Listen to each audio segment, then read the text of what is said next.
All right. According to a book that's coming out, Billy Walters is the author and spent some time in jail. There was insider trading involved in this and a very, very famous gambler. He says, citing betting records with two very reliable sources, Phil Mickelson made 858 bets of $220,000 and 1,115 bets of $110,000 from 2010 to 2014. He estimates that Mickelson endured losses of approximately $100 million while betting more than $1 billion over 3 decades. According to the book, Mickelson called Walters from Medina Country Club during the Ryder Cup and asked Walters to place a $400,000 wager for him on the U.S. team to win. Walters reportedly responded by scolding Mickelson, "Have you lost your bleeping mind? Don't you remember what happened to Pete Rose? You're seen as the modern-day Arnold Palmer. You'd risk all of that for this. I want no part of it." Walters added that he didn't know whether Mickelson placed the bet elsewhere. The Americans lost the Ryder Cup to the Europeans that year. Phil is denied ever betting on the Ryder Cup. He said that in a statement, saying that he would never undermine the integrity of the game. So there's obviously a bad blood between these two. That the author, Billy Walters, went to prison, and he thinks that Phil could have saved him from going to prison by telling the truth. And Walters later points out, while in prison, his daughter committed suicide. He thinks that had he not been in prison, he could have saved her life. So there's a lot involved in this. But I don't know what, if anything bothers you about this. If Phil Mickelson has that kind of money and he chose to bet and he lost $100 million, which is the VIG on $1 billion, so it's 10%. He's not on a team, although he did try to bet on his own team in the Ryder Cup, reportedly. But you might view that as patriotism. He bet on himself. We talk about with athletes all the time. Aaron Judge bet on himself. Well, he didn't bet on himself literally with money. Boxers bet on themselves all the time. They're independent contractors. You can see a boxer before he goes into the ring or, earlier, he'll go up to the window and say, I'm going to put, $50,000. And you can do that legally. Floyd Mayweather did that all the time. Now, I don't think you can pick a round when you can knock somebody out, but he bet on himself. So I don't know if you have a problem with this, with Phil Mickelson. He had the means. He had the money. He lost a lot of money. But I think the number, the enormity is what shocks you. If you said, boy, Phil has bet a lot of money and he's lost a lot of money and he's got a gambling addiction, I'd go, yeah, I would not be surprised at any of that. But then when you say he bet upwards of $1 billion and lost $100 million. Yeah, Paul. That's what bothers me, I guess, as a father, husband type thing, is that it appears that this guy was betting everything almost all the time for years and years, like really maxing out his bets, which I'm sure with bettors who have millions of dollars, the only way to make it interesting is to bet a lot, where it makes you nervous or it makes you uncomfortable. That's the competitive juices that are being filled. But as a father and husband, my guess is that even though things may have appeared well at home, I can't imagine he's being forthcoming with his family about the finances and what he was doing on the side besides golfing and endorsements. That would bother me. The book is called Gambler: Secrets of a Life of Risk, and Billy Walters is a well-known gambler, very successful gambler, maybe the most successful American bettor ever. So just some of the background information on this, trying to see if there's anything else in there. This is where it gets tricky. In 2015, court documents in a money laundering case revealed that nearly $3 million was transferred from Mickelson to an intermediary of, quote, an illegal gambling operation. In 2021, the Detroit News revealed Mickelson had been linked in court documents to an alleged mob bookie in a 2007 trial. He was not charged in either case. Let's see, anything else here? He said he was reckless. It was embarrassing, an addiction. and said, haven't gambled in years, almost a billionaire now. Thanks for asking. Yeah, Paulie. I was wondering if a PGA golfer could legally bet on himself to win an event. Let's say you're playing in the Nissan Open, some random golf event. Could you legally go to a sports book or online and bet on yourself to win the tournament? It seems somewhat benign. You're definitely going to try your hardest. The PGA Tour has an integrity program. They announced it in 2017 that keeps competitors on all 6 tours, Korn Ferry, up and down, authentic and free from any potential outside influences that could result in today's gambling culture. So you're not allowed officially, as of 2017, to bet on yourself as a golfer. And you can't bet on yourself as a tennis player either? I got to check that, but my guess is to win. Checking. Yeah, I don't know. Like we looked at Calvin Ridley, and he lost close to $4,000 when he was betting as a member of the Atlanta Falcons. He got suspended for an entire year, and you're going, he got suspended for $4,000. It just, you always bet, you have to bet something that makes it interesting. I watch people gamble, and I was in Tahoe, and I watched some celebrities gamble, and I wasn't, aware of how much the chips were. So I remember asking, and I didn't ask the person who was playing blackjack, but I said, how much is that? He goes, you've got 25,000 each hand. And I go, oh, okay, so 25,000. He goes, he's got 5 hands going at the same time. He was playing 5 separate hands of blackjack, $25,000. And he looked miserable. You've gotten to a point where you're unsatisfiable like a drug, where one hand of blackjack won't satisfy you, even if you put tons of dough on it. Yes. But as Tiger once said to me, when I said, I'd love to play, and he goes, and I think it was, how much are we playing for? And he goes, whatever makes you nervous. And that's what it is.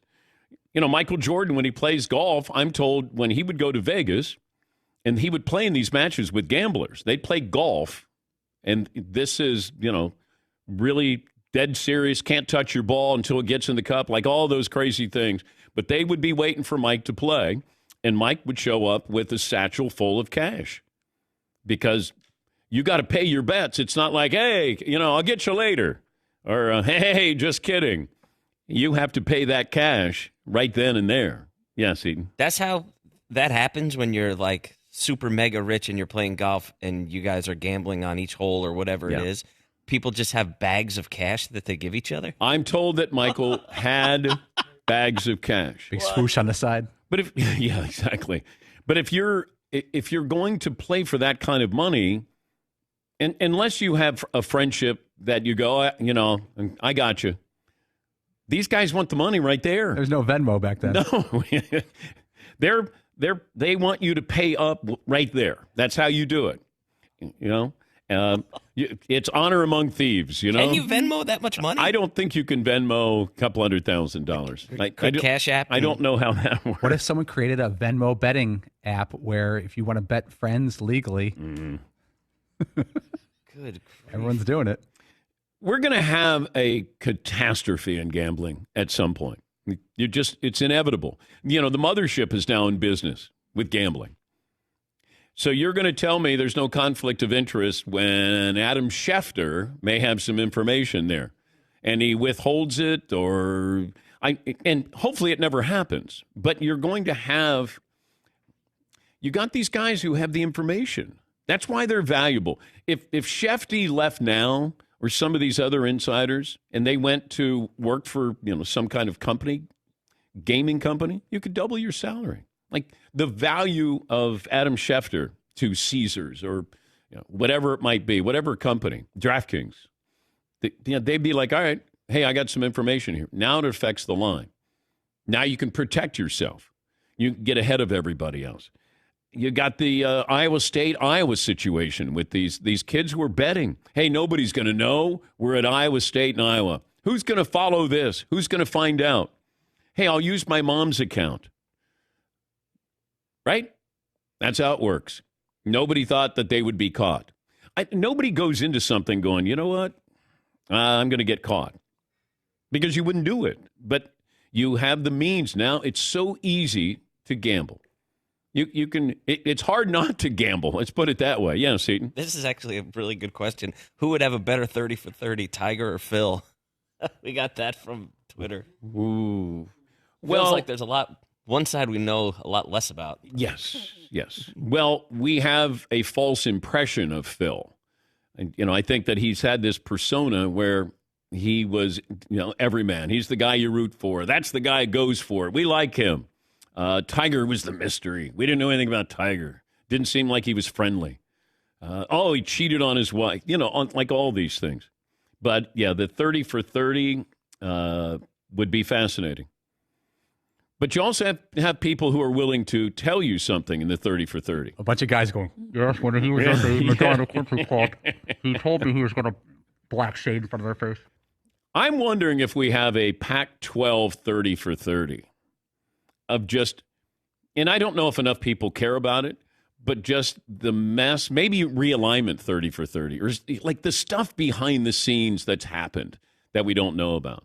But yeah, Mickelson at 30 for 30 would be pretty fascinating. Yes, Tom. Would Phil bet on what's in and not in his 30 for 30? All right. minus 30, we call it. Yeah, right. Thank you.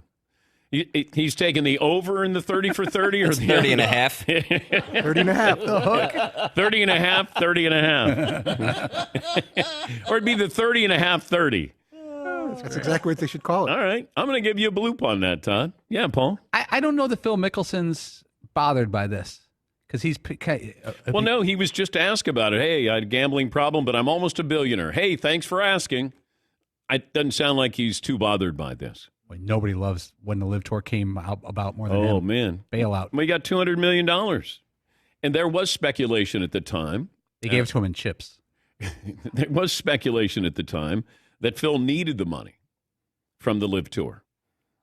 It was a $200 million payout, if that's what it was, whether that's true or not. But then you have the gambling allegations. I don't know if he needed it, but that's still a lot of money. And that's why he was leading the charge, and he's still leading the charge for the Live Tour. Andrew in Washington leads us off. Hi, Andrew. What's on your mind today?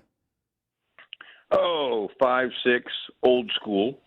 Happy Meat Friday, guys. Thanks for taking my call. I think Tiger would be the better 30 for 30 because we would learn more about what actually happened behind the scenes. It'd be interesting to see what characters came out to talk about him and finally give us like all those little pieces to the puzzle that we don't have. But with Phil, do you think this actually does anything to his reputation other than just bother him for a few weeks? I mean, when gamblers and these lowlives write books, we kind of, half it, and then look for a little bit of the 10% truth that's in the book.